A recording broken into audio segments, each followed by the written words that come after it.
நினைவுகூர்தலின் தியானங்கள் எனும் புஸ்தகத்திலிருந்து பேதுருவின் மறுதலிப்பு எனும் தலைப்பின் கீழுள்ள 3 பாடங்களில் 2வது பாடமாக தேவ சமாதானம் எனும் பாடத்தினை காணலாம். Reprint number 5284, August 1913. இதன் முதலாம் வெளியீடு ஜூலை 1895. ரீப்ரிண்ட் நம்பர் 1832, பக்கம் 839. தலைப்பு தேவ சமாதானம். ஆதார வசனம்: அப்பொழுது எல்லாவற்றிற்கும் மேலான தேவ சமாதானம் உங்கள் இருதயங்களையும் உங்கள் சிந்தனைகளையும் கிறிஸ்து இயேசுவுக்குள்ளாக காத்து கொள்ளும். பிலிப்பியர் 4:7. சமாதானம் என்பதின் அர்த்தம் அமைதியான அல்லது மனம் கலக்கமற்ற நிலைமையாகவும், அமைதி குலைவிலிருந்து அல்லது கலக்கத்திலிருந்து விடுதலை பெற்ற நிலைமையாகவும், சாந்தமான நிலைமையாகவும், மன அமைதியுடன் இருக்கும் நிலைமையாகவும் உள்ளது. இப்படியான மனநிலையில்தான் தேவன் காணப்படுவதாக நம்முடைய ஆதார வசனம் தெரிவிக்கின்றதாய் இருக்கின்றது. தேவன் மனக்கவலையுறாதவராகவும், அமைதல் உள்ளவராகவும், அமைதி குலைவு பெறாதவராகவும், தம்முடைய பரந்த ஆட்சி பகுதி பற்றின எந்த அக்கறைகளினாலும் ஒருபோதும் கலக்கம் அடையாதவராகவும், சோர்வடையாதவராகவும், திகைப்புறாதவராகவும் காணப்படுகின்றார்.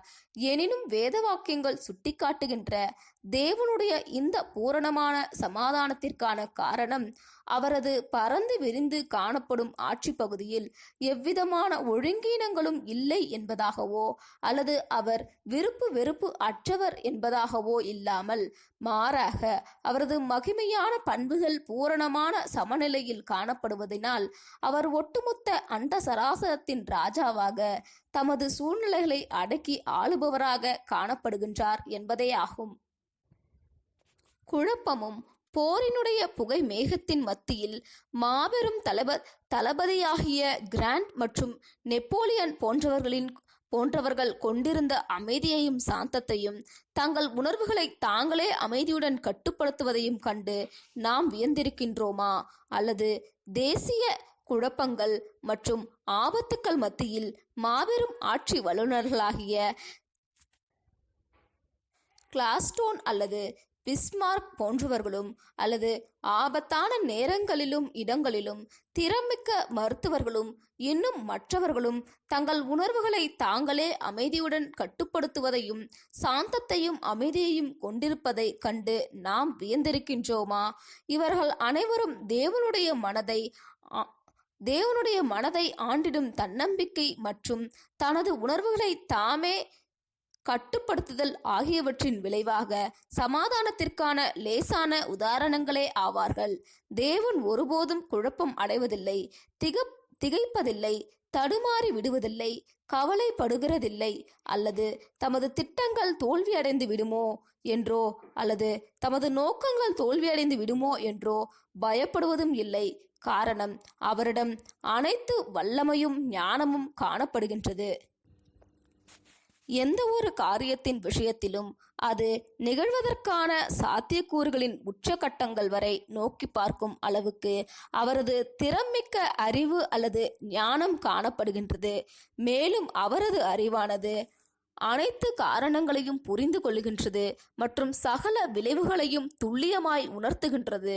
இதன் காரணமாக அவர் ஆதி முதல் அந்தம் வரையிலுமானவைகளை ஞான கொள்கைகளின் அடிப்படையில் மாத்திரமல்லாமல் உள்ளுணர்வினால் அறிந்தவராகவும் காணப்படுகின்றார்.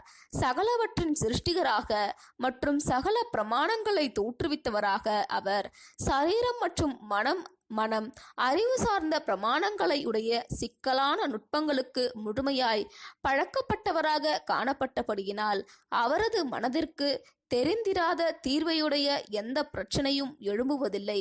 தேவன் ஒளியாயிருக்கிறார், அவரில் எவ்வளவேனும் இருள் இல்லை. 1 யோவான் 1:5. சகலவற்றின் சிருஷ்டிகராகிய தேவன் அனைத்தையும் தாங்கிடுவதற்கும் அல்லது அழியாமல் தடுத்து நிறுத்துவதற்கும் ஆற்றல் மிக்கவராய் காணப்படுகின்றார். ஆபத்தின் அல்லது குழப்பத்தின் எவ்விதமான ஐயமில்லாமல் கடந்த யுகங்களிலெல்லாம் ஒட்டுமொத்த அண்ட சராசரமும் அவருடைய சித்தத்தை அமைதலான கம்பீரத்துடன் நிறைவேற்றி கொண்டு வருகின்றது. மற்றும் அவர் வல்லமையானது சதா காலங்களிலும் அண்ட சராசரத்தினை தாங்கிடுவதற்கு வாக்குறுதியும் அளித்துள்ளது. வைத்துள்ளது. ஆகவே திரளாகவும் மற்றும் தமக்குள்ளாகவும் காணப்படுகின்ற வல்லமை மற்றும் ஞானம் என்னும் ஆதாரத்திலிருந்தே தேவனுடைய சமாதானம் தோன்றியுள்ளது. ஆனால் இந்த ஆதாரங்களிலிருந்து மாத்திரமே தெய்வீக சமாதானம் தோன்றிடவில்லை. ஏனெனில் சமாதானம் என்பது உள்ளான நற்பண்புகளுடன் இணைந்து வரும் ஒன்றாகும். தேவனே சகல பண்புகளுக்கும் சகல கிருபைகளுக்குமான உருவமாக இருக்கின்றார். இதன் காரணமாக அவர் தம்முடைய உள்ளான ஞானம் மற்றும் வல்லமையினாலும் மற்றும் நன்மை தீமை பற்றின பூரண உணர்வினாலும் பாக்கியமான சமாதானத்தையும் திருப்தியையும் கொண்டிருக்கின்றனர். உணர்வு பூர்வமான தேவன் எனும் துணை தலைப்பின் கீழ் காணலாம். அதிகமான குழப்பங்களும் பிரச்சனைகளும் இருந்த போதிலும் தேவனுடைய சமாதானமும் காணப்பட்டே வருகின்றதை நாம் பார்க்கின்றோம். ஒரு தகப்பனாக அவர் தமது அறிவுள்ள சிருஷ்டிகள் அனைத்தின் மீதிலும், அதாவது பரலோகத்திலும் பூலோகத்திலும் உள்ள முழு குடும்பத்தின் மீதிலும் தகப்பனுக்குரிய அன்பை கொண்டிருப்பதாகவும் மற்றும் சிருஷ்டிக்கப்பட்டவைகள் அனைத்தும் அவருடைய சித்தத்தினாலேயே உண்டாக்கப்பட்டவைகளும் சிருஷ்டிக்கப்பட்டவைகளுமாக இருக்கின்றது என்பதாகவும் நமக்கு காட்டித் தருகின்றார்.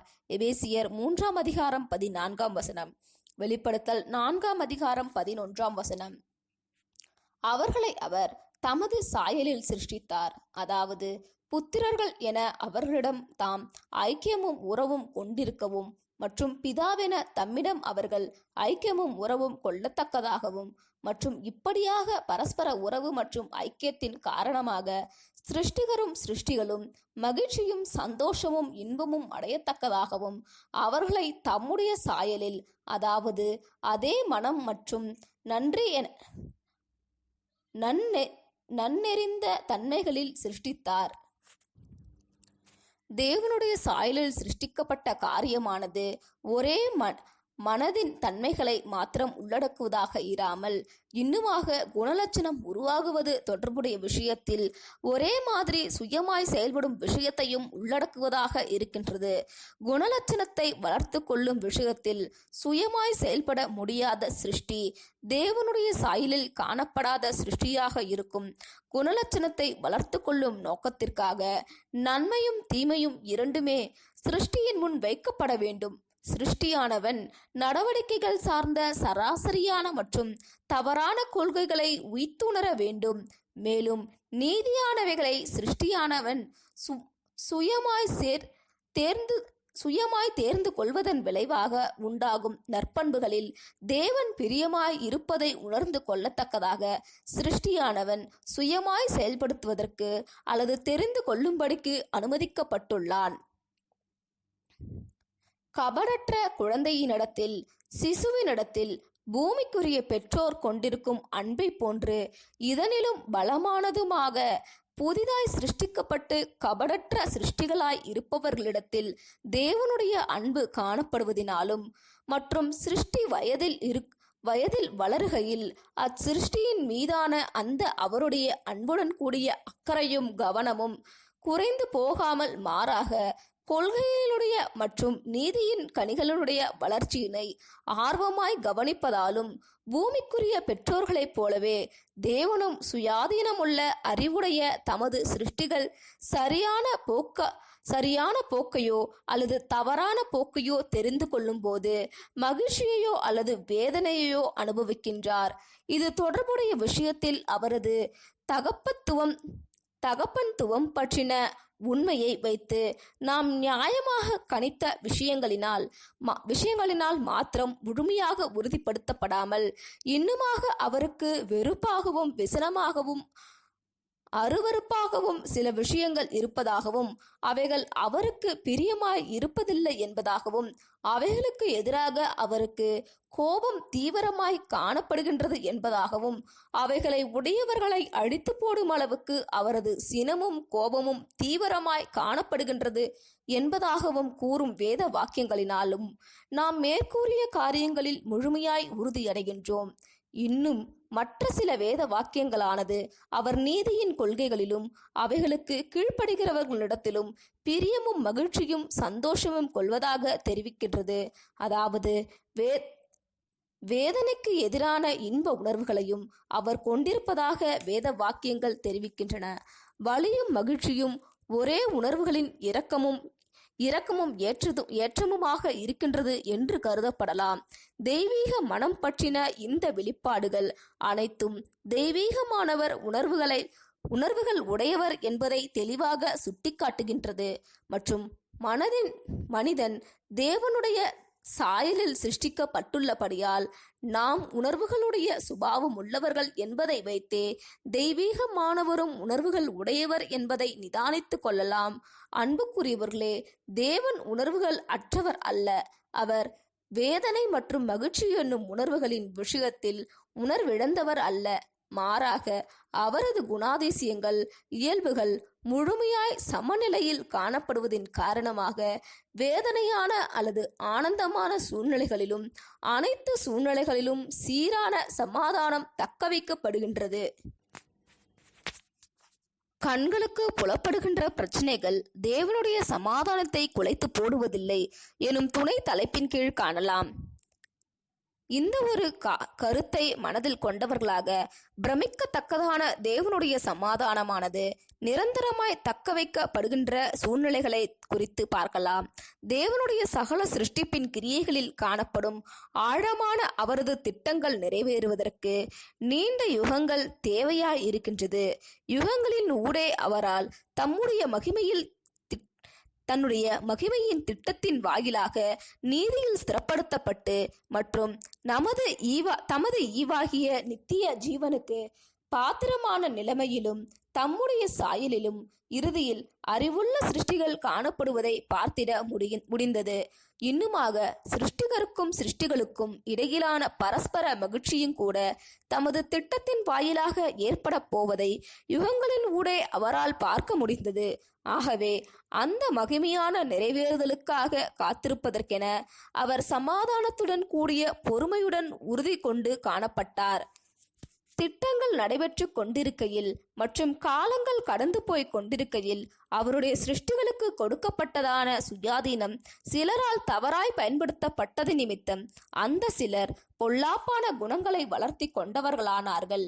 இதன் காரணமாக அவருடைய குடும்பத்திற்குள், அதாவது பரலோகத்திலும் பூலோகத்திலும் உள்ள முழு குடும்பத்திற்குள், அதாவது அவரது சகல சிருஷ்டிகளாகிய மனிதர்கள் மற்றும் தூதர்களாகிய அவரது குடும்பத்திற்குள் பிரச்சனைகள் வந்தது. குடும்பமே பிரிந்தது. சிலர் நீதியின் பக்கமாய் நின்றார்கள், மற்றும் சிலரோ தீமை செய்வதையே தெரிந்து கொண்டார்கள். ஆனால் இந்த எதிர்பாராத நிகழ்வானது நடைபெற்று வரும் திட்டத்திற்கு அவசியமான ஒன்றாக முன்கூட்டியே தேவனால் அறியப்பட்டதாகும். தெய்வீக கணிப்பின்படி தெய்வீக திட்டத்தின் மகிமையான பலனுக்கு இந்த அனைத்து பிரச்சனைகளும் இழப்புகளும் அவசியம் என்பதை தேவன் முன்கூட்டியே அறிந்திருந்தார். குடும்பத்தில் பிரச்சனை என்பது எத்துணை பயங்கரமானதொரு காரியமாகும். கெட்ட குமாரனும் அல்லது சிறுபிள்ளைத்தனமாய் நடந்து கொள்ளும் பெண் பிள்ளைகளும் எவ்வளவாய் மனுஷீக பெற்றோர்களின் நரைமயிரை சஞ்சலத்தோட பாதாளத்தில் இறங்க பண்ணுகிறார்கள். இப்படிப்பட்டதான ஒரு துயரத்தை பற்றி பரமபிதாவும் அறிந்திருக்கிறார். ஏனெனில் அவரது குமாரர்களில் ஒருவனும் ஒளியின் ஒரு தூதனுமாய் இருந்த சாத்தான் மின்னலை போல பரலோகத்திலிருந்து விழுந்ததை பிதா பார்த்தார். 6000 ஆண்டுகளாக அந்த குமாரன் தேவனுக்கு எதிராக பகிரங்கமாய் எதிர்த்து நின்று கலகம் புரிந்து கொண்டு வருகிறான் மற்றும் இன்னும் கலகத்தையும் பொல்லாப்பையும் தூண்டிவிடுவதில் மிகவும் சுறுசுறுப்புடனும் மோசமான சூழ்நிலையுடனும் ஈடுபடுகிறான். ஏசாயா 14ஆம் அதிகாரம் 12ஆம் வசனம், லூக்கா 10ஆம் அதிகாரம் 18ஆம் வசனம். தேவதூதர்களில் அநேகர் தங்களது ஆதிமேன்மையை விட்டுவிட்டு சென்றதையும் சாத்தானுடன் கூட்டாளிகள் ஆனதையும் பிதா பார்த்தார். யூதா 6ஆம் வசனம். பின்னர் முழு மனுக்குலமும் பாவத்திற்குள் விழுந்ததையும் பிதா பார்த்தார். எந்த ஒரு மனுஷீக பெற்றோராகிலும் தனது குடும்பத்திற்குள் இவ்வளவு வெறுக்கத்தக்கதான மற்றும் கடுமையான சதி எழும்பியுள்ளதை கண்டதுண்டோ, எதிர்கொண்டதுண்டோ? நிச்சயமாய் எந்த மனுஷனும் இல்லை. பிற்பாடு சிட்சித்தல் எனும் இனிமையற்ற கடமையை செய்வதற்குரிய அவசியத்தை தேவன் கண்டார். அவருடைய நீதியின்படி அவர் உண்மையற்ற குமாரர்களை தம்முடையவர்கள் அல்லவென்று மறுக்க வேண்டும் மற்றும் அவர்களை சத்துருக்கள் போல கையாள வேண்டும். இவ்வளவு காலமும் தேவனுடைய தகப்பனுக்குரிய அன்பானது வஞ்சிக்கப்பட்டவர்களையும் விழுந்து போனவர்களையும் ஆசீர்வதிப்பதற்கென ஆயத்தங்களை பண்ணி கொண்டிருந்த போதிலும் மீட்பினுடைய நோக்கமானது மனம் திரும்புகிறவர்களை அவருடைய கிருபையினிடத்திற்கு சீர்பொருந்த பண்ணுவதாக இருந்த போதிலும் அன்பு திரையிட்டு மூடப்பட்டிருக்க வேண்டும் மற்றும் இரக்கமற்ற அல்லது கண்டிப்பான கடுமையான நீதி மாத்திரமே வெளிக்காட்டப்பட வேண்டும். இது ஓர் இனிமையான கடமையும் அல்ல. இது நிமித்தம் பாவியும் அவரிடத்தில் பிரியப்படுவதும் இல்லை. இந்த துரோகிகள் எத்தகைய அன்பிற்கு எதிர்த்து பாவம் புரிந்திட்டார்கள் என்பது குறித்து சிந்தித்து பாருங்கள். தேவனிடத்திலிருந்து நன்மையான எந்த ஈவும் பூரணமான எந்த வரமும் வந்திட்டாலும் கூட அவரது கிருபைகள் இழிவாக பார்க்கப்படுகின்றது. அவரது அன்பு வெறுப்புடன் உதைத்து தள்ளப்படுகின்றது. அவரது நீதியான அதிகாரத்திற்கு எதிராக சதித்திட்டம் போடப்படுகின்றது மற்றும் எதிர்த்து நிற்கப்படுகின்றது. அவரது குணாதிசயங்கள் தவறாய் காட்டப்படுகின்றது, அவதூறாய் பேசப்படுகின்றது மற்றும் வெறுக்கத்தக்கதாயும் அநீதியானதாகவும் இழிவானதாயும் காண்பிக்கப்படுகின்றது. எனினும் இவைகள் அனைத்தின் மத்தியிலும் கூட தேவனுடைய சமாதானம் தொடர்ந்து காணப்பட்டு கொண்டிருக்கின்றது மற்றும் 6000 ஆண்டுகளாக தேவன் தமக்கு விரோதமாய் பாவிகளால் செய்யப்பட்டு வரும் இந்த விபரீதங்களை சகித்தவராகவே காணப்படுகின்றார். ஆனால் இன்னமும் அவரது ஆச்சரியமான கிருபையும் அவரது அன்பும் பெருகிக் கொண்டே இருக்கின்றது. மேலும் அவர் உலகத்தை மிகவும் அன்பு கூர்ந்தபடியால் உலகம் பாவிகளாக இருந்த போதிலும் அவர்களுக்காக மரிப்பதற்கென தம்முடைய ஒரே பேரான குமாரனை தந்தருளினார் என்றும், இந்த ஒரே பேரான குமாரன் வாயிலாக நியாய தீர்ப்பானது பரீட்சை அல்லது பொய்க்கு பிதாவும் ஒட்டுமொத்த சதித்திட்டத்திற்கு தலைவனும் பின்னிருந்து தூண்டி விடுபவனுமான சாத்தானை தவிர மற்றபடி விழுந்து போன தூதர்களுக்கும் அருளப்படும் என்றும் வேத வாக்கியங்களில் எழுதப்பட்டுள்ளது. யோவான் 3:16, 1 கொரிந்தியர் 6:3, யூதா 6 எபிரேயர் 2:14 மற்றும் வெளிப்படுத்தல் 20:10-14. துயரத்துடன் இசைந்து செல்லும் தேவனுடைய சமாதானம் என்னும் துணை தலைப்பின் கீழ் காணலாம். தெய்வீக அன்பினுடைய இந்த அன்பளிப்பானது நமது பரமபிதா தம்முடைய மாபெரும் மற்றும் ஆச்சரியமான திட்டத்தை செயல்படுத்தும் விஷயத்தில் கொடுக்க வேண்டிய விலைக்கான மற்றுமொரு அடையாளமாகும். தம்முடைய குடும்பத்தில் ஒரு பெரும் பகுதி பாவத்திற்குள் விழுந்ததை மாத்திரமாக அவர் பார்க்க வேண்டியதாயிராமல் இன்னுமாக அவர்களை மீட்பதற்கு அவர் தமது இருதயத்தில் அருமையான பொக்கிஷமானவராய் காணப்பட்டவரை பலி செலுத்தவும், இந்த பிரியமான குமாரனை மிகவும் கீழான அவமானத்திற்கும் நிந்தனைக்கும் பாடுகளுக்கும் மரணத்திற்கும் கீழ்ப்படுத்தவும் வேண்டியிருந்தது. மீண்டுமாக மனுஷீக பெற்றோரின் அன்பானது தேவனுடைய அன்பின் இந்த வெளிப்பாட்டிற்கான விலையினை பற்றி புரிந்து கொள்வதற்கு நமக்கு உதவியாயிருக்கின்றது. தமக்கு பிரியமாயிருந்த குமாரனை, அவரது நேச குமாரனை அன்பின் எத்தனை மென்மையான மற்றும் ஆழமான உணர்வுகளுடன் இப்படியாக பலி செலுத்தியிருக்க வேண்டும். லோகோஸ் சிருஷ்டிக்கப்பட்டது முதற்கொண்டு வெளிப்பட்டிருந்த குணலட்சணங்களோடு கூட அவருக்கு அவமானம் மற்றும் வலியின் பாதை சுட்டிக்காட்டப்பட்ட போது அவர் தெய்வீக சித்தத்திற்கு முழுமையாய் கீழ்ப்படுத்தி ஒப்பு கொடுத்ததினால் வந்த குணலட்சணமும் இப்பொழுது சேர்ந்து வெளிப்பட்டது. இரக்கத்தை சுமந்து சென்ற இயேசுவை பிதாவானவர் கொஞ்சமேனும் வேதனையான உணர்வுகள் இல்லாமலா அனுப்பி வைத்தார். மரணத்தின் அம்புகளானது தமது நேச குமாரனுடைய இருதயத்தை உருவின போது தகப்பனுக்குரிய அன்பின் நோவு வலி தேவனுக்கு இல்லாமல் இருந்ததா? என் ஆத்துமா மரணத்திற்கு ஏதுவான துக்கம் கொண்டிருக்கின்றது என்றும், என் பிதாவே, இந்த பாத்திரம் என்னை விட்டு நீங்க கூடுமானால் நீங்கும்படி செய்யும், ஆகிலும் என் சித்தத்தின் படியல்ல, உம்முடைய சித்தத்தின் படியே ஆகக்கடவது என்றும் நமது அருமை கர்த்தர் கூறின போது இவ்வார்த்தைகளானது நித்தியமானவருடைய இருதயத்தின் அனுதாபம் என்னும் நரம்பை தொடவில்லையா? பிதாவினுடைய உண்மையான அன்பானது கர்த்தருடைய வேதனையில் பரிவிரக்கத்துடன் பங்கு கொண்டது. மத்தேயு 26 38-39 வசனங்கள். உண்மையான அன்பானது அழுவாரோடு அழும் என்றும் சந்தோஷப்படுவாரோடு சந்தோஷப்படும் என்றும் திவ்ய வார்த்தைகளில் போதிக்கப்பட்ட கொள்கையானது தெய்வீகமானவரிடத்திலும் உதாரணமாய் காட்டப்படுகின்றது. அழிவில்லாத தேவனால் நமக்காக மரிக்க முடியாது. அவரது திவ்ய சுபாவமானது மரணம் அவருக்கு சம்பவிப்பதற்கு இடம் கொடுப்பதில்லை. ஒருவேளை தேவன் மரிப்பார் என்றால் அவரை மரணத்திலிருந்து எழுப்புவதற்கு அவரை காட்டிலும் வல்லவர் எவருமில்லை.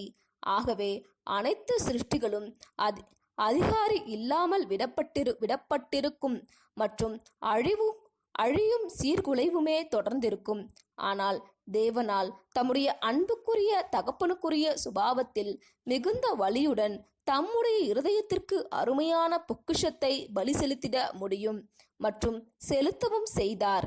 இவ்வாறாக வஞ்சிக்கப்பட்ட மற்றும் விழுந்து போன தம்முடைய சிருஷ்டிகள் மீது வைத்த அன்பின் மூலமாக தேவன் மாபெரும் அன்பை வெளிப்படுத்திட்டார்.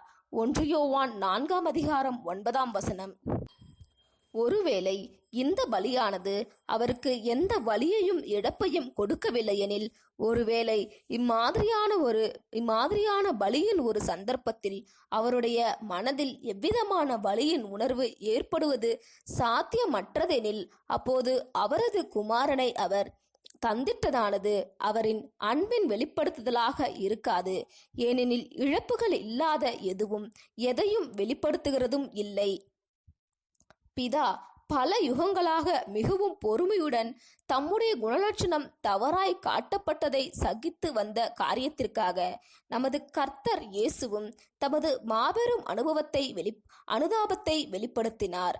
பிதாவை மகிமைப்படுத்துவதும் மனுஷர் மத்தியில் பிதாவின் மகிமையான குணலட்சணம் பற்றின தவறான கருத்துக்களை சரி செய்வதும் மனுஷர்களுக்கு அவரது நற்பண்புகளையும் பரிவையும் அன்பையும் கிருபைகளையும் காட்டுவதும் தாங்கள் பாவிகளாக இருந்த போதிலும் தங்களை பாவத்திலிருந்து வெளிக்கொண்டு வருவதற்கும் தங்களுக்கான நித்திய ரட்சிப்பை திட்டமிடுவதற்கும் நாடினதின் மூலம் தங்களை அன்பு கூர்ந்த இரக்கமுள்ள தேவனை மனிதர்களும் அன்பு கூறத்தக்கதாக வழி நடத்துவதுமே இயேசுவின் ஜீவியத்தினுடைய ஒரே பிரயாசமாகும். தேவனுடைய சமாதானம் அவருக்குள் மையம் கொண்டிருக்கின்றது எனும் துணை தலைப்பின் கீழ் காணலாம். உடைந்து போன தேவனுடைய குடும்பத்தில் மாபெரும் குழப்பம், அமைதியின்மை ஏற்பட்டது. இந்த குழப்பத்தில் தமக்கு பிரியமில்லை என்று தேவன் தெரிவித்துள்ளார். 5 சங்கீதம் 4 எனினும் தேவனுடைய சமாதானம் ஒருபோதும் குலைக்கப்படவில்லை. தமது பூரணமான நன்னெறி பற்றியும் தவறிழைக்காத தமது ஞானம் பற்றியும் தமது ஆற்றல் மிக்க வல்லமை பற்றியுமான உணர்வுடனும் மற்றும் நீதி பற்றின முழுமையான உணர்ந்து கொள்ளுதலும் பரிசுத்த அலங்காரமும் மிகுந்த தீவிரமான அன்புடனும் பொறுமையுடனும் சமாதானத்துடனும் உபத்திரவத்தின் மத்தியிலான மகிழ்ச்சியுடனும் கூட பாவிகளால் தமக்கு விரோதமாய் செய்யப்பட்ட விபரீதங்களை 6000 வருடங்களாக தேவன் சகித்திருக்கின்றார். ஆனால் 7ஆம் ஆயிர வருடத்திலோ தெய்வீக நோக்கங்களின்படியே பிதாவின் மகிமையான குணலட்சணங்களை பரலோகத்திலும் பூமியிலும் உள்ள சகல சிருஷ்டிகளுக்கு முழுமையாய் வெளிப்படுத்துவது நமது கர்த்தர் இயேசுவுக்கான சந்தோஷகரமான ஸ்லாக்கியமாய் காணப்படும். பிற்பாடு நிறைவடைந்துள்ள தம்முடைய வேலையினுடைய மகிமையிலும் ஒரே தலையின் கீழ் மீண்டும் ஒன்று சேர்க்கப்பட்டுள்ள பரலோகத்திலும் பூலோகத்திலும் உள்ள அவரது குடும்பத்தின் நித்தியமான சமாதானத்திலும் மகிழ்ச்சியிலும் பிதாவானவர் களிகூறுவார். எபேசியர் 1:10 டயக்லாட். இந்த ஆசீர்வாதமான நிறைவேறுதலானது தேவனுடைய விழுந்து போன குமாரர்களில் திருத்தப்பட முடியாதவர்கள் அநீதியை விரும்பினதின் காரணமாக தேவனால் ஏற்க மறுக்கப்பட்டவர்களும் தீமையினின்று மீண்டு வராதவர்களும் அறுப்புண்டு போகாதது வரையிலும் நடைபெறுவதில்லை. இதுவே சிருஷ்டிகரும் அனைவருக்கும் பிதாவும் ஆனவரால் செய்யப்படும் இனிமையற்ற கடைசி கடமையாகும். இது ஒரு வேதனையான கடமை எனினும் உலகளாவிய நீதி மற்றும் சமாதானத்தின் நலன் கருதி இதனால் உண்டாகுபவைகளை சகித்து பொறுமையுடன் நம்மால் இக்கடமையை நிறைவேற்ற முடியும் என்று தேவனே தெளிவாய் கூறியுள்ளார். கர்த்தராகிய ஆண்டவர் உரைக்கிறது என்னவென்றால், நான் துன்மார்க்கனுடைய மரணத்தை விரும்பாமல் துன்மார்க்கன் தன் வழியை விட்டு திரும்பி பிழைப்பதையே விரும்புகிறேன் என்று என் ஜீவனை கொண்டு சொல்லுகிறேன். இஸ்ரவேல் வம்சத்தாரே, உங்கள் பொல்லாத வழிகளை விட்டு திரும்புங்கள், நீங்கள் ஏன் சாக வேண்டும் என்கிறார் என்று ஜனங்களோடே சொல்லு. எசேக்கியேல் 33:11. இப்படியாக தேவனுடைய சமாதானமானது மாபெரும் குழப்பங்களுடன் எல்லாவிதமான துக்கம் மற்றும் துயரங்களுடனும் இசைந்து செல்கின்றதை நாம் பார்க்கின்றோம். ஏனெனில் தேவனுடைய சமாதானமானது வெளிப்புறமான சூழ்நிலைகளை சார்ந்ததாயிராமல் மாறாக மனதை சரியான சமநிலையில் கொண்டிருப்பதையும் பூரணமான இருதயத்தினுடைய நிலைமையையும் சார்ந்ததாய் இருக்கின்றது. இத்தகைய சமாதானத்தை, அதாவது தேவனுடைய சமாதானத்தை, நமது கர்த்தர் இயேசுவும் கூட அவருடைய பூமிக்குரிய ஜீவியத்தில் ஏற்பட்ட அனைத்து குழப்பங்கள் மற்றும் கொந்தளிப்புகள் மத்தியில் அனுபவித்தார். இக்காரியமானது நமது கர்த்தர் உலகத்தை விட்டு பிரிவதற்கு முன்னால் தம்முடைய சீஷர்களுக்கு விட்டு சென்ற சொத்தை குறித்து நம்முடைய கவனத்திற்கு கொண்டு வருகின்றது. சமாதானத்தை உங்களுக்கு வைத்து போகிறேன், குறைவான அளவிலோ அல்லது நீடித்திராத விதத்திலோ இல்லை. என்னுடைய சமாதானத்தையே உங்களுக்கு கொடுக்கிறேன். உலகம் கொடுக்கிற பிரகாரம் நான் உங்களுக்கு கொடுக்கிறதில்லை. உங்கள் இருதயம் கலங்காமலும் பயப்படாமலும் இருப்பதாக. யோவான் 14:27. நமது கர்த்தருடைய இறுதி உயிலும் மரண சாசனமும் விருப்ப ஆவணமும் என்னும் துணை தலைப்பின் கீழ் காணலாம். நமது கர்த்தர் தம்முடைய பூமிக்குரிய ஜீவியத்தின் கடைசி இரவில் மிகுந்த பரிவுடனும் கருணையுடனும் தம்முடைய பிரியமான சீஷர்களுக்கு தம்முடைய இறுதி ஆசியாக, தமது சொத்தாக, சாதனமாக சமாதானத்தை தந்தருளினார். இது அவர் சீஷர்களுக்கு கொடுத்திட்ட ஐஸ்வர்யமான சொத்தாகவும் வெளியேற பெற்ற ஒன்றாகவும் காணப்பட்டது. இது இயேசுதாமே பெற்றிருந்த அந்த ஆத்தும அமைதி, அந்த மன அமைதி, அதாவது தேவ சமாதானம் பற்றின வாக்குத்தத்தமாகும். இந்த ஒரு சமாதானமானது தீமையின் அனுமதியினால் வந்திட்ட குழப்பங்கள் அனைத்தின் மத்தியிலும் கூட தேவனால் எப்போதும் அனுபவிக்கப்பட்ட அதே சமாதானமாகும். ஆனால் இந்த சமாதானமானது அதே ஆதாரத்திலிருந்து வரவில்லை. தேவனுடைய விஷயத்தில் இந்த சமாதானம் அவரிலேயே மையம் கொண்டிருந்தது. தேவன் தம்மிலே சர்வ வல்லமையுள்ள ஞானமும் வல்லமையும் இருப்பதை உணர்ந்தவராயிருந்தார். ஆனால் கிறிஸ்துவின் சமாதானமோ அவரில் மையம் கொண்டிராமல் மாறாக தேவனுடைய ஞானத்தின் மீதும் வல்லமையின் மீதும் கிருபையின் மீதுமான விசுவாசத்தின் மூலமாக தேவனிலேயே மையம் கொண்டதாய் இருக்கின்றது. ஆகவே நாமும் தேவனுடைய சமாதானத்தை, கிறிஸ்துவின் சமாதானத்தை கொண்டிருப்போமேயானால் இந்த நம்முடைய சமாதானமும் விசுவாசத்தின் மூலமாய் தேவனில் மையம் கொண்டிருக்க வேண்டும். ஆம், கிறிஸ்துவின் சமாதானம் என்பது பெரும் மதிப்புள்ள சொத்தாகும். எனினும் இயேசு இவ்வார்த்தைகளை அப்போஸ்தலர்களிடத்தில் நேரடியாக கூறின பிற்பாடு எத்தனை சீக்கிரமாய் அதுவரை கருமையாகிக் கொண்டே வந்த உபத்திரவத்தின் புயலுக்குரிய மேகம் அப்போஸ்தலர்கள் மேல் சீறி வெடித்தது. கிருபையான இந்த சொத்துக்குரிய உயில் கொடுக்கப்பட்ட உடனே இந்த உபத்திரவத்தின் புயலுக்குரிய மேகமானது திகைப்பையும் தடுமாற்றத்தையும் குழப்பத்தையும் அப்போஸ்தலர்களுடைய இருதயத்தில் ஏற்படுத்தி அவர்களது விசுவாசத்தை வேர்வரையிலும் உலுக்கி போட்டது. எங்கே போயிற்று இந்த சமாதானம்? கர்த்தர் இந்த சமாதானம் குறித்த வார்த்தைகளை பேசிக் கொண்டிருந்த போது வெறுக்கத்தக்க துரோகியான யூதாஸ் தன்னுடைய கொலைபாதக திட்டத்தை நிறைவேற்றிட போயிருந்தான். பின்னர் கெத்செமனேயின் வியாகுலம் தொடர்ந்தது. தங்கள் அருமை கர்த்தரின் வாழ்க்கையினுடைய முடிவை அப்போஸ்தலர்கள் உணர ஆரம்பித்த போதோ திகைப்பும் பீதியும் அவர்கள் மத்தியில் ஏற்பட்டது.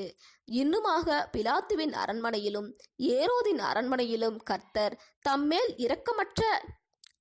இரக்கமற்ற நிலையில் குற்றஞ்சாட்டுகிறவர்களின் முன்னிலையிலும் தம்மை துன்பப்படுத்துகிறவர்களின் முன்னிலையிலும் தனிமையில் நின்றபோது கர்த்தரை பாதுகாத்திட அப்போஸ்தலர்களும் வல்லமையற்று காணப்பட்ட போது அப்போஸ்தலர்களை அதுவரையிலும் திணற வைத்திட்ட கவலையும் கூட நிச்சயமின்மையானது இப்பொழுது வரப்போகும் தீமையை நடுக்கத்தோடு ஆழமாய் உணர்ந்து கொள்ளுதலாயிற்று.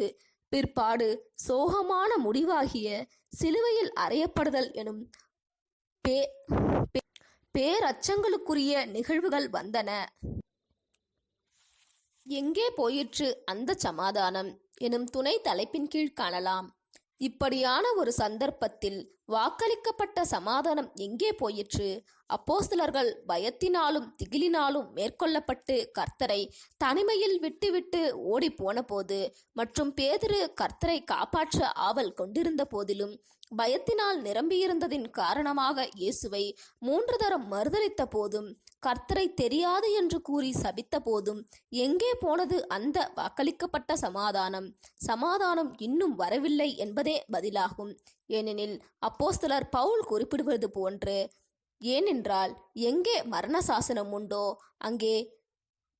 அங்கே அந்த சாசனத்தை எழுதினவருடைய மரணமும் உண்டாக வேண்டும். எப்படியெனில் மரணம் உண்டான பின்பே மரண சாசனம் உறுதிப்படும். அதை எழுதினவர் உயிரோடு இருக்கையில் அதற்கு பலன் இல்லையே. எபிரேயர் 9:16-17 வசனங்கள்.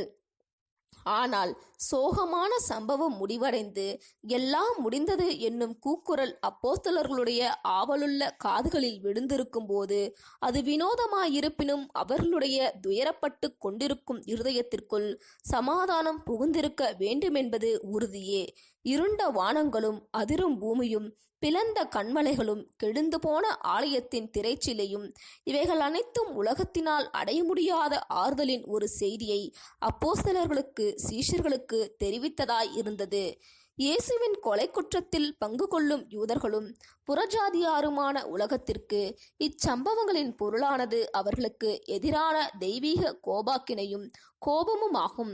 ஜனங்களை பயம் ஆட்கொண்ட போது மற்றும் அந்த பயங்கரமான நாளினுடைய கூச்சல்களும் கிளர்ச்சிகளும் தணிந்த போது அவர்கள் தங்கள் மார்பிலே அடித்துக்கொண்டு தங்கள் வீடுகளுக்கு திரும்பினார்கள். ரோம நூற்றுக்கதிபதியும் இவரோடு கூட காணப்பட்டவர்களும் மிகவும் பயமடைந்து மெய்யாகவே இவர் தேவனுடைய குமாரன் என்றார்கள். மத்தேயு 27:54 வசனம். ஆனால் கர்த்தருடைய சீஷர்களுக்கோ இச்சம்பவங்கள் மிகவும் வேறான பொருளை கொண்டதாய் இருந்தது. இவர்களுடைய ஆண்டவருடைய நோக்கங்கள் காரணங்கள் இவர்களுடைய நோக்கங்களாகவும் தேவனுடைய நோக்கங்களாகவும் இருந்தது. இயற்கைக்கு அப்பாற்பட்ட வல்லமையினால் நிகழ்த்தப்பட்ட இச்சம்பவங்களானது தேவன் இக்காரியங்களை அலட்சியமாய் கருதவில்லை என்பதற்கான சாட்சியமாக சீஷர்களுக்கு காணப்பட்டது. இருளின் திரை ஊடாய் அவர்களால் தேவனுடைய பிரகாசமான திட்டங்களை பார்க்க முடியவில்லை என்றாலும் இயற்கைக்கு அப்பாற்பட்ட வல்லமையினால் நிகழ்த்தப்பட்ட இச்சம்பவங்களில் நம்பிக்கைக்கான மெல்லிய சத்தம் காணப்பட்டது. 3 நாட்களுக்கு பிற்பாடு அந்த நம்பிக்கையானது நமது கர்த்தருடைய உயிர்த்தெழுதலினாலும் அவருடைய உயிர்த்தெழுதலானது சீஷர்கள் நடுவில் அவர் தோன்றி காட்சியளித்து உறுதிப்படுத்தப்பட்டதாலும் மீண்டும் புத்துயிர் பெற்றது.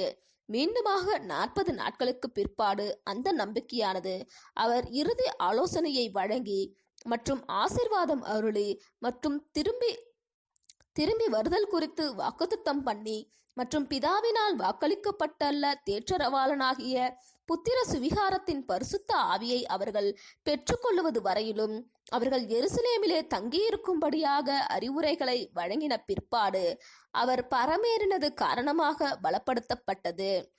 பெந்தகோஸ்தே நாளின் போது தேவனால் வாக்களிக்கப்பட்டிருந்த பரிசுத்த ஆவி வந்தது. பிறகே கிறிஸ்துவனுடைய ஐஸ்வர்யமான சொத்தாகிய கிறிஸ்துவின் சமாதானமானது உணர்ந்து கொள்ள ஆரம்பிக்கப்பட்டது. மற்றும் அவர்கள் ஜெபத்துடனும் எதிர்பார்ப்புகளுடனும் காத்து கொண்டிருந்த நாட்களானது நிரந்தரமான சமாதானமுடைய நாட்களாகும். அதாவது நதி போல் பாயும் சமாதானமாய் காணப்பட்டது. ஆனால் பெந்தகோஸ்தே நாளின் போது வாக்களிக்கப்பட்ட தேற்றரவாளன் வந்தபோது அவர்களுடைய சமாதானம் என்னும் நதியானது ஆழமான நதிப்படுகையை, ஆற்றின் அடித்தரையை கண்டடைந்தது. மேலும் அவர்களுடைய சந்தோஷத்திற்கும் எல்லையில்லாமல் போயிற்று. மகிமையான நதி போன்றுள்ளதே தேவனுடைய பூரண சமாதானமே. ஜெயம் கொண்டவர்கள் அனைவரிடத்திலும் அதன் ஆனந்தம் பெருகுகின்றதே, பூரணமாய் உள்ளதே. எனினும் ஒவ்வொரு நாளும் பொங்கி பொங்கி வழிந்திடுதே, பூரணமாய் உள்ளதே. எனினும் ஆழமாய் ஆழமாய் வளருதே. சமாதானம் எனும் நம்முடைய ஐஸ்வர்யமான சொத்து எனும் துணை தலைப்பின் கீழ் காணலாம். ஆதி திருச்சபையாருக்கு மாத்திரமாக சமாதானம் என்னும் இந்த சொத்து உயிலாக்கப்படவில்லை. இது யுகத்தினுடைய முடிவு வரையிலுமான முழு சபையாருக்கும் உரியதான ஆசீர்வாதமான சுதந்திரமாகும். நம் அனைவருக்குமான கர்த்தருடைய எண்ணத்தை நான் இவர்களுக்காக வேண்டிக் கொள்ளுகிறதும் அல்லாமல் இவர்களுடைய வார்த்தையினால் என்னை விசுவாசிக்கிறவர்களுக்காகவும் வேண்டிக் கொள்ளுகிறேன் என்று ஜெபம் பண்ணினதன் மூலமாய் வெளிப்படுத்தியுள்ளார். யோவான் 17:20. வாக்களிக்கப்பட்டுள்ள சமாதானமானது உலகத்தின் குறுகிய கால சமாதானமாக இல்லை என்பதை கவனிக்கவும். உலகத்தினுடைய இந்த குறுகிய கால சமாதானமானது அதிர்ஷ்டம் அல்லது நல்ல காலம் இருக்கும்போது, திரளான நண்பர்கள் காணப்படும் போதும், ஆரோக்கியம் நீடித்திருக்கும் போதும் காணப்படும்.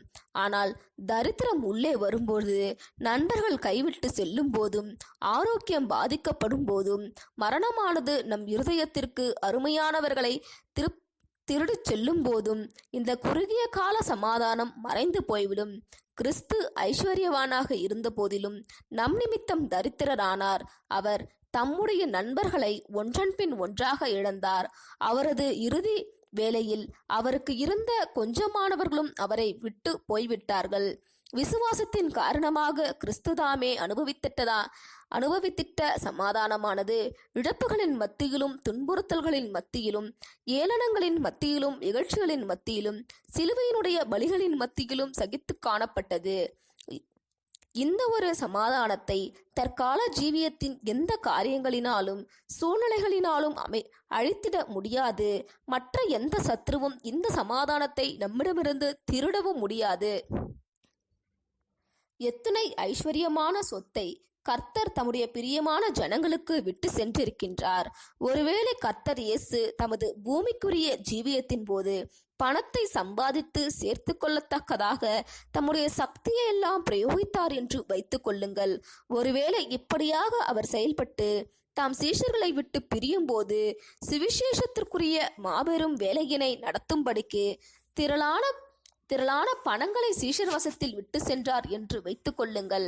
அப்போஸ்தலருடைய போக்குவரத்து செலவிற்கும் பல்வேறு இடங்களில் அறுவடை வேலை தொடங்குவதற்குரிய அதிக அளவிலான செலவுகளாகிய பிரசங்கம் பண்ணுவதற்குரிய அறைகளுக்கான வாடகை, பயணம் மேற்கொள்ளும் சகோதரர்களுக்கு ஊதியம் வழங்குதல் மற்றும் இது போன்ற பல தேவைகளுக்கு பணம் தேவையாயிருக்கும். ஒருவேளை கர்த்தர் சீஷர்களை பிரியும் போது தாம் சேர்த்து வைத்த பணத்தை சீஷர்கள் வசத்தில் கொடுத்திருந்திருப்பாரானால் எத்தனை தேவைகள் இருக்க அந்த பணங்கள் எத்தனை சீக்கிரமாய் குறைந்து போயிருக்கும். மற்றும் இன்றுள்ள நமக்கு அச்சொத்தில் மிக கொஞ்சமே கிடைத்திருந்திருக்கும். பாவ மனுஷனும் ஏதாவது விதத்தில் இந்த சொத்தில் அல்லது பணத்தில் கொஞ்சத்தை கைவசப்படுத்தி இருந்திருப்பான். 2 தெசலோனிக்கேயர் 2:3. மேலும் இந்த யுகத்தின் முடிவில் உள்ளவர்களால் அச்சொத்தை தடயத்தை கூட பார்த்திருந்திருக்க முடியாது. ஆனால் தேவனுக்கு ஸ்தோத்திரம் உண்டாவதாக, சமாதானம் என்னும் அவரது ஐஸ்வர்யமான சொத்தானது இன்னமும் அவருடைய ஜனங்களுக்கு அதிகரித்து கொண்டே இருக்கின்றது. வாக்களிக்கப்பட்டுள்ள சமாதானமானது உலகத்தினால் அடையாளம் கண்டு கொள்ளவோ உணர்ந்து கொள்ளவோ முடியாத ஒன்றாகும். ஏனெனில் இச்சமாதானத்தை உடையவர்கள் கர்த்தரை போன்றும் பரமபிதாவை போன்றும் புயல் நிறைந்த பாதைகளையே பெற்றிருப்பார்கள். உண்மைதான். தீமை அனுபவிப்பதிலுள்ள தேவனுடைய நோக்கங்கள் நிறைவேறி முடிவது வரையிலும் உண்மையுள்ளவர்கள் அனைவரின் விஷயத்திலும் இப்படி புயல் நிறைந்த பாதைகளே காணப்பட வேண்டும். எனினும் அனைத்து புயல்களின் மத்தியிலும் இந்த சமாதானம் காணப்படும் என்ற வாக்குறுதியுடன் கூட முன் எச்சரிப்பு வழங்கப்பட்டிருக்கின்றோம். என்னிடத்தில் உங்களுக்கு சமாதானம் உண்டாயிருக்கும் பொருட்டு இவைகளை உங்களுக்கு சொன்னேன். உலகத்தில் உங்களுக்கு உபத்திரவம் உண்டு, ஆனாலும் திடன் கொள்ளுங்கள், நான் உலகத்தை ஜெயித்தேன் என்றார். யோவான் 16:33. சமாதானத்திற்கு அஸ்திபாரமாகிய விசுவாசம் என்னும் துணை தலைப்பின் கீழ் காணலாம். ஜீவியத்தின் கடுமையான புயல்களின் மத்தியிலும் தொடர்ந்து காணப்படுகின்ற இந்த நிரந்தரமான சமாதானத்திற்கான அஸ்திபாரத்தையும் பாதுகாப்பு ஏற்பாட்டினையும் நாம் ஒருவேளை அறிய வேண்டுமெனில் நாம் கர்த்தர் மற்றும் அப்போஸ்தலருடைய போதனைகளையும் மாதிரியையும் மாத்திரமே நோக்க வேண்டும். இவர்கள் பாடுகள் படும்போது இவர்களை உறுதியாய் வைத்திட்டதும் இவர்களுக்கு அத்தகைய ஒரு மன அமைதியை கொடுத்ததும் எது? அது இவர்களுடைய விசுவாசமாகும். அதாவது தேவனுடைய அன்பிலும் வல்லமையிலும் ஞானத்திலுமான இவர்களுடைய விசுவாசமாகும். தேவன் வாக்களித்துள்ளவைகளை தேவனால் நிறைவேற்ற முடியுமென்று தேவனுடைய நீதியான மற்றும் கிருபையான திட்டமானது தோல்வி அடைவதில்லை என்று இவர்கள் நம்பினார்கள். முந்தி பூர்வ காலத்தில் நடந்தவைகளை நினையுங்கள். நானே தேவன், வேறொருவரும் இல்லை. நானே தேவன், எனக்கு நானே தேவன், எனக்கு சமானமில்லை. அந்தத்தில் உள்ளவைகளை ஆதி முதற்கொண்டும் இன்னும் செய்யப்படாதவைகளை பூர்வ காலம் முதற்கொண்டும் அறிவிக்கிறேன். என் ஆலோசனை நிலைநிற்கும், எனக்கு சித்தமானவைகள் எல்லாம் செய்வேன் என்று சொல்லி உராய்ஞ்சுகிற ஒரு பட்சியை கிழக்கிலிருந்தும் என் ஆலோசனையை நிறைவேற்றும் மனுஷனை தூர தேசத்திலிருந்தும் வரவழைக்கிறவராய் இருக்கிறேன். அதை சொன்னேன், அதை நிறைவேற்றுவேன், அதை திட்டம் பண்ணினேன், அதை செய்து முடிப்பேன். சேனைகளின் கர்த்தர் இப்படி நிர்ணயித்திருக்கிறார். யார் அதை வியர்த்தமாக்குவான்? அவருடைய கை நீட்டப்பட்டிருக்கிறது, யார் அதை திருப்புவான்? ஆகிய வசனங்களை தேவன் தம்முடைய தீர்க்கதரிசிகளுடைய வாயின் மூலம் அறிவித்துள்ளார். ஏசாயா 46:9 முதல் 11 வரையிலான வசனங்கள். 14:27. தேவனுடைய வாக்குத்தத்தங்களில் இவர்கள் இளைப்பாறினார்கள். அவருக்குள் இவர்களுடைய விசுவாசம் நங்கூரமிடப்பட்டிருந்தது. இவர்களுடைய நங்கூரமானது தேவனுடைய சிங்காசனத்தில் நங்கூரமிடப்பட்டிருக்கையில் இவர்கள் மீது புயல்கள் எத்தனை சீற்றத்துடன் வீசினாலும் சரி, அல்லது ஜீவியத்தின் சூறாவளிகளினால் இவர்கள் எவ்வளவாய் தூக்கி எறியப்பட்டாலும் இவைகள் இவர்களுக்கு ஒரு பொருட்டல்ல. நமது கர்த்தருடைய விசுவாசத்தின் பாஷையானது, நீதியுள்ள பிதாவே, உலகம் உம்மை அறியவில்லை, நான் உம்மை அறிந்திருக்கிறேன் என்பதேயாகும். யோவான் 17:25. கர்த்தர் ஆரம்பம் துவங்கி பிதாவுடன் காணப்பட்டிருந்திருக்கின்றார் மற்றும் பிதாவின் அன்பையும் அவரது கருணையையும் கர்த்தர் உணர்ந்திருக்கின்றார் மற்றும் பிதாவின் வல்லமையையும் கண்டிருக்கின்றார் மற்றும் பிதாவின் அனைத்து கிரியைகளிலும் பிதாவின் நீதியும் அவரது அன்புடன் கூடிய இரக்கத்தையும் தகப்பனுக்குரிய பராமரிப்பையும் கர்த்தர் அடையாளம் கண்டு இருக்கின்றார். ஆகவேதான் அவர் தமது ஆத்தும வருத்தத்தின் பலனை கண்டு திருப்தியாவார். என் தாசனாகிய நீதிபரர் தம்மை பற்றும் அறிவினால் அநேகரை நீதிமான்களாக்குவார், அவர்களுடைய அக்கிரமங்களை தாமே சுமந்து கொள்ளுவார் என்று எழுதப்பட்டுள்ளது. ஏசாயா 53:11. பிதாவை குறித்து குமாரன் கொண்டிருந்த அறிவானது எதிர்காலம் குறித்த தேவனுடைய நோக்கங்கள் அல்லது திட்டத்தின் அனைத்து விஷயத்திலும் விசுவாசம் வைப்பதற்கு குமாரனுக்கு உதவினது அல்லது ஆதரவாய் இருந்தது. ஆகையால் குமாரனால் விசுவாசத்தினால் நடக்க முடியும் மற்றும் நடக்கவும் செய்தார். இந்த விசுவாசமானது அனைத்து தடைகளை அல்லது இடர்பாடுகளை மேற்கொள்ளுவதற்கும் மரணத்தின் மீது ஜெயம் கொள்ளுவதற்கும் குமாரனுக்கு உதவியாயிருந்தது. ஆகவேதான் நமக்கு அறிவுரையாக நம்முடைய விசுவாசமே உலகத்தை ஜெயிக்கிற ஜெயம் என்று எழுதப்பட்டுள்ளது. 1 யோவான் 5:4.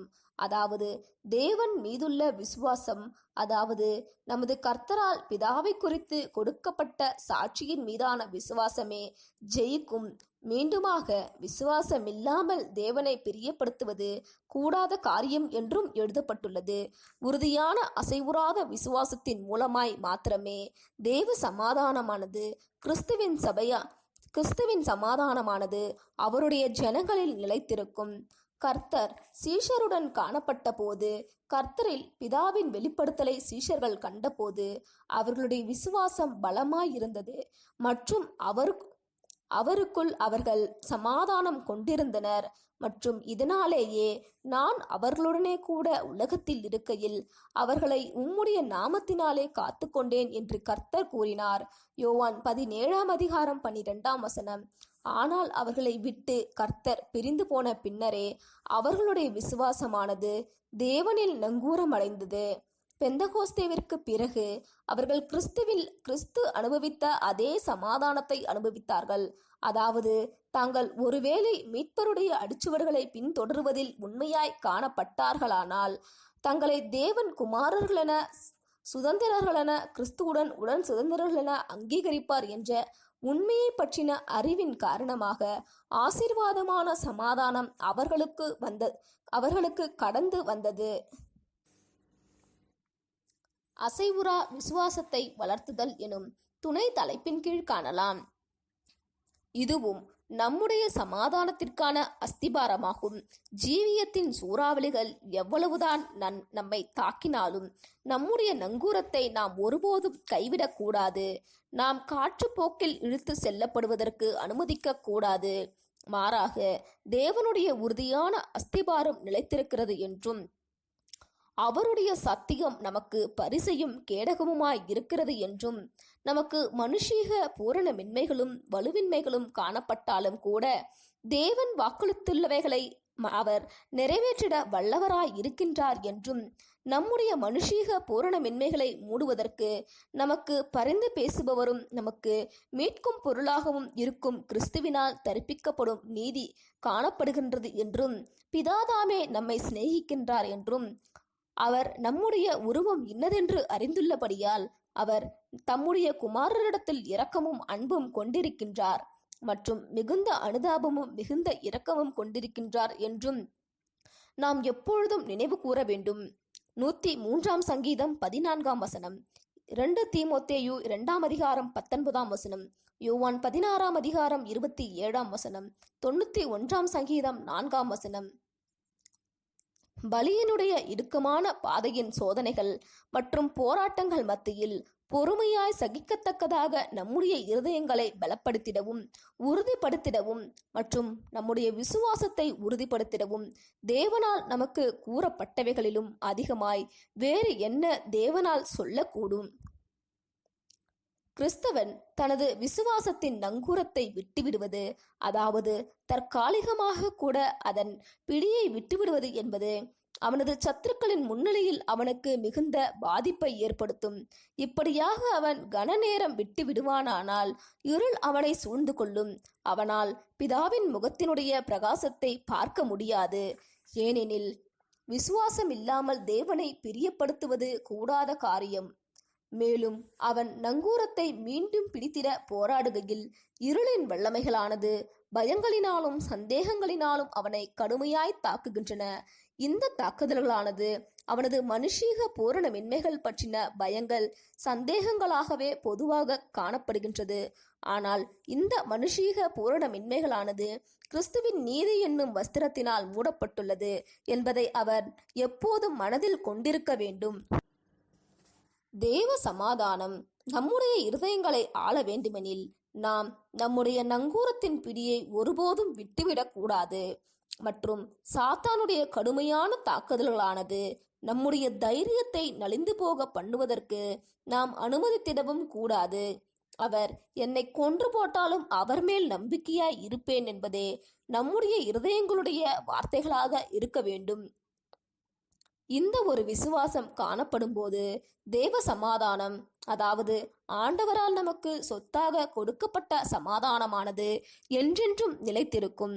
இவ்வாறாகவே எல்லாவற்றுக்கும் மேலான தேவ சமாதானமானது நமது இருதயங்களையும் நமது சிந்தைகளையும் கிறிஸ்து இயேசுவுக்குள்ளாக காத்து கொள்ளும். ஏனெனில் உம்மை உறுதியாய் பற்றி கொண்ட மனதை உடையவன் உம்மையே நம்பியிருக்கிறபடியால் நீர் அவனை பூரண சமாதானத்துடன் காத்து கொள்ளுவீர் என்று எழுதப்பட்டுள்ளது. ஏசாயா 26 அதிகாரம் 3 வசனம், பிலிப்பியர் 4 அதிகாரம் 7 வசனம், யோபு 13 அதிகாரம் 15 வசனம். கிறிஸ்தவ போராட்டங்கள் மத்தியில் நம்முடைய இருதயங்களானது தெய்வீக நோக்கங்கள் அனைத்தும் நிறைவேறும் என்ற உறுதியினால் மாத்திரமல்லாமல் தனிப்பட்ட தயவுகள் பற்றின வாக்குத்தத்தங்களினாலும் களி கூர்ந்து நம்முடைய மனங்கள் உறுதியடைந்து காணப்படுவதாக. தனிப்பட்ட தயவுகள் தொடர்புடைய வாக்குத்தத்தங்களானது பின்வருமாறு: தகப்பன் தன் பிள்ளைகளுக்கு இறங்குகிறது போல கர்த்தர் தமக்கு பயந்தவர்களுக்கு இறங்குகிறார். தம்முடைய உருவம் இன்னதென்று அவர் அறிவார். நாம் மண்ணென்று நினைவு கூறுகின்றார். ஸ்ரீயானவள் தன் கர்ப்பத்தின் பிள்ளைக்கு இறங்காமல் தன் பாலகனை மறப்பாளோ? அவர்கள் மறந்தாலும் நான் உன்னை மறப்பதில்லை. இதோ என் உள்ளங்கைகளில் உன்னை வரைந்து வைத்திருக்கின்றேன். உன் மதில்கள் எப்போதும் என் முன் இருக்கின்றது. 103 சங்கீதம் 13-14 வசனம். ஏசாயா 49 அதிகாரம் 15-16 வசனம். பிதா தாமே உங்களை சிநேகிக்கின்றார். யோவான் 16 அதிகாரம் 27 வசனம். பயப்படாதே சிறுமந்தையே, உங்களுக்கு ராஜ்யத்தை கொடுக்க உங்கள் பிதா பிரியமாயிருக்கின்றார். லூக்கா 12 அதிகாரம் 32 வசனம். உத்தம மார்க்கத்தாரோ அவருக்கு பிரியமானவர்கள். நீதிமொழிகள் 11 அதிகாரம் 20 வசனம். கர்த்தரிடத்தில் மனமகிழ்ச்சியாயிரு, அவர் உன் இருதயத்தின் வேண்டுதல்களை உனக்கு அருள் செய்வார். 37 சங்கீதம் 4 வசனம்.